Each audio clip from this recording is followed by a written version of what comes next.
Hi, today is 13th July 2021, Tuesday, and time is 8:30. 8:30 से बारिश आखिर दिल्ली में आ ही गई। ये देखिए, after a long long waiting सारी भारतवर्ष में बहुत तेज़ बारिश हुई। Himachal, Rajasthan, Uttarakhand, everywhere, Jammu Kashmir, but no rain in Delhi NCR पूरा सूखा रहा। और आज देखिए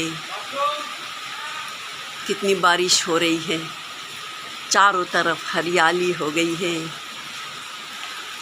I am very happy today.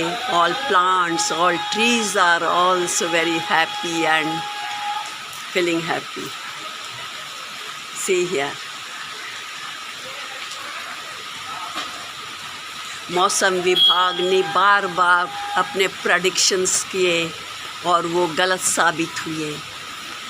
आखिर में जाके कल टीवी में मौसम विभाग ने सॉरी बोला और कहा पता नहीं क्यों नहीं ये बारिश हो रही दिल्ली में, जबकि Rajasthan, MP, Uttarakhand, everywhere raining, but here no raining. Why? They couldn't understand.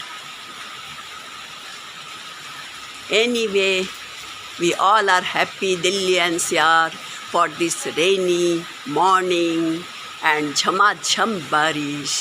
Thank you. Keep it up. We enjoy.